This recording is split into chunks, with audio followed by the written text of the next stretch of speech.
es como que las demás personas hablaban en otro idioma, como que si yo fuera extranjero. Y me sentía como frustrado, enojado, así molesto. Hola, soy Facundo. Hola, me llamo Joaquín. Hola, me llamo Bautista. Hola, me llamo Santiago Joel Rato, tengo 14 años. ¿Para qué sirve el lenguaje? El lenguaje tiene muchas utilidades en la vida de las personas.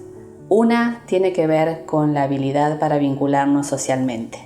Otra tiene que ver con la posibilidad de acceder a la información del mundo a través del uso del lenguaje. Por otro lado, el lenguaje actúa como regulador de la conducta. Nosotros tenemos una vocecita interna que nos va dictando los parámetros de funcionamiento social y conductual cuando tenemos el lenguaje incorporado. Cuando esa habilidad no está correctamente desarrollada, esos parámetros no funcionan, ¿sí? Por otro lado, el lenguaje es la herramienta que durante la niñez ayuda a hacer crecer el pensamiento. Básicamente, esas 4 funciones que acabo de mencionar son las que forman como la utilidad principal del lenguaje. Mi color favorito es rojo, negro, amarillo. Mi comida favorita es pancho. Cuando conocí a Facundo tenía 3 años y medio. Llegó a la consulta y tenía muchas dificultades lingüísticas, pero además de las dificultades lingüísticas, tenía muchos problemas conductuales. Era un nene al que le costaba mucho adaptarse a las reglas, era muy desorganizado, inquieto, no paraba un minuto. Esa cuestión preocupaba mucho a su mamá y a su papá, además del tema de la dificultad lingüística. Facundo era un nene que, a pesar de tener muchos problemas para hablar, estaba comunicado. Su comunicación constaba básicamente de señalamientos. Buscaba todo el tiempo a la mamá para mostrarle las cosas que le gustaban y trataba de hacerse entender. Existían muchas dificultades entonces en relación con su habilidad para jugar y también para relacionarse con otros nenes, no por falta de interés, sino por problemas en la conducta que hacían que no tuviera la suficiente soltura o habilidad como para relacionarse y sumarse al juego con otros niños.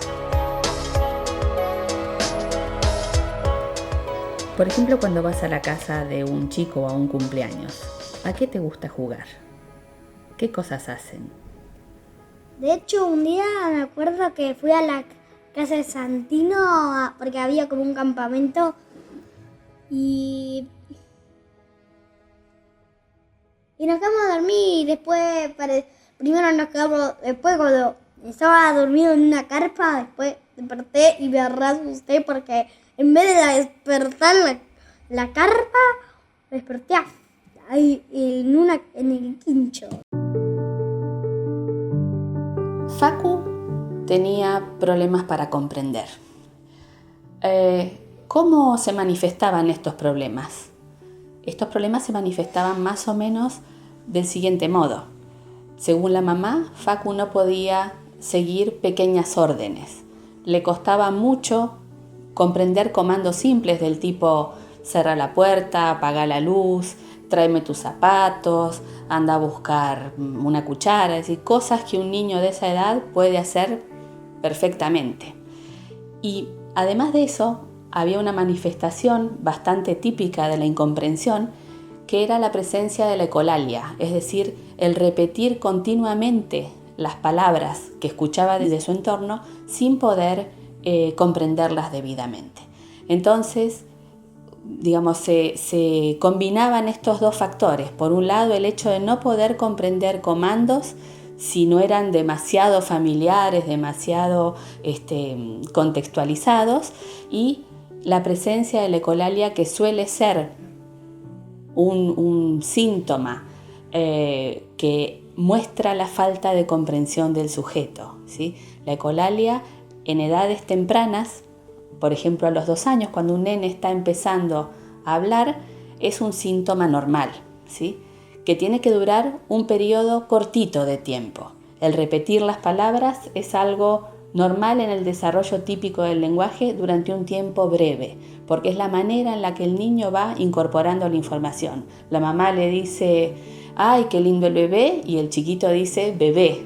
Es una forma que tiene de grabar la información. Pero cuando pasa el tiempo y esas ecolalias se sostienen y demás, y no tienen una utilidad funcional, y esto suelen ser indicadoras de problemas en la comprensión. Y este era el caso de Facu. ¿Y cómo vas con el colegio, Santi? Voy muy bien. El año pasado salí segundo mejor promedio del colegio, o sea, del curso. Conocí a Santi cuando tenía 5 años. Sus papás lo trajeron porque notaban que no entendía cuando le hablaban y además él no podía completar frases y usaba jerga, es decir, palabras que no significan nada. Eso los preocupó mucho y fue como la pauta de alarma para hacer la consulta. Santi, ¿vos te acordás cómo nos conocimos? ¿Por qué razón nos conocimos? Era porque no entendía, o sea, no sabía hablar, no entendía a la persona a la que me decían. Por esa cuestión.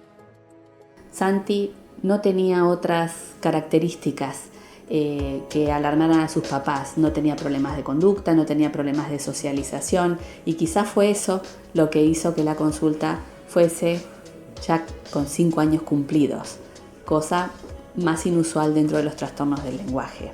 Cuando tuve la oportunidad de evaluarlo y demás, efectivamente comprobé que tenía Santiago muchas dificultades para entender la información del mundo, aún cuando se daban ayudas contextuales.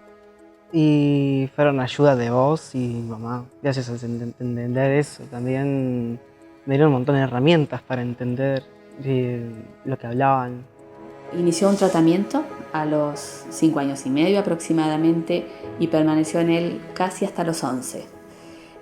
Hizo la escolaridad sin ningún tipo de apoyos y demás y bueno, fue dado de alta a los 11 años. ¿Qué hiciste en las vacaciones, Joaco? Y me fui a crucero hacia Brasil. ¿Un crucero? ¡Qué bueno! ¿Y a qué lugares de Brasil fueron?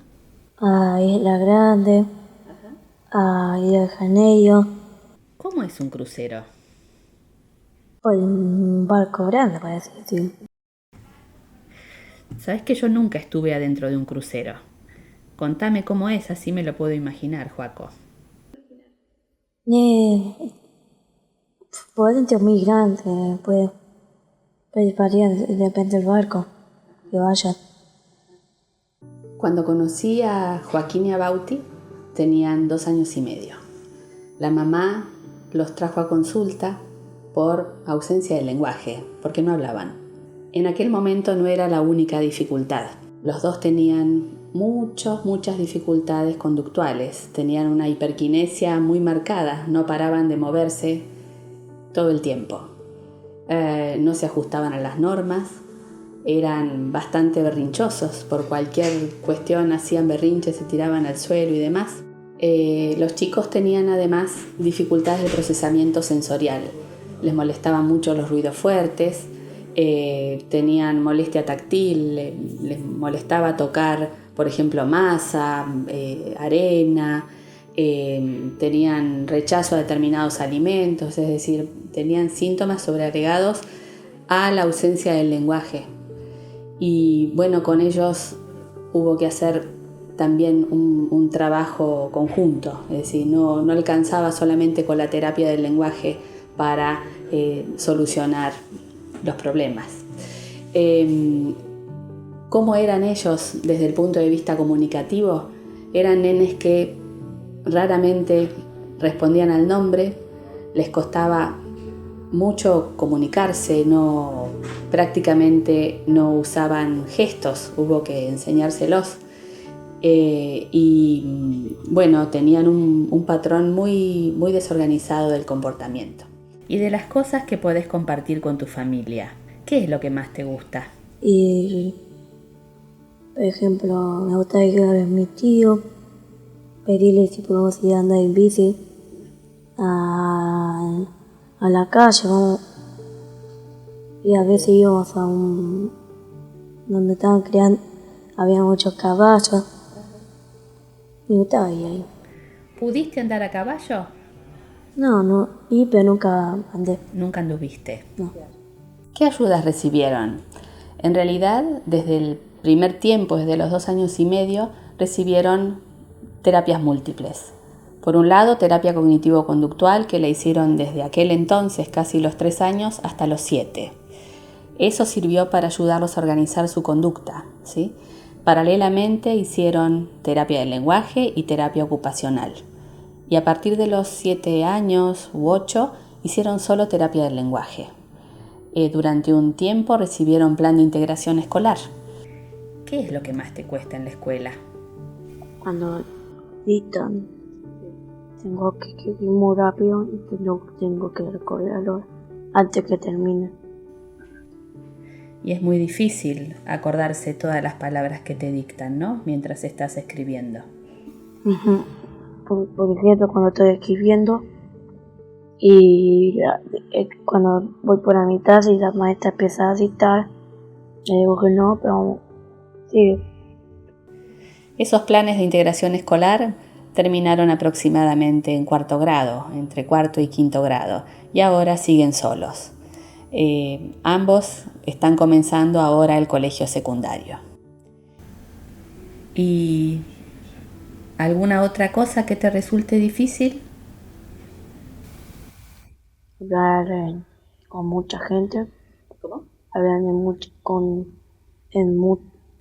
con mucha gente. Porque me pongo nervioso y tengo miedo de confundirme. ¿Qué empezaste hoy? A ver, contame. La secundaria. La secundaria, qué grande.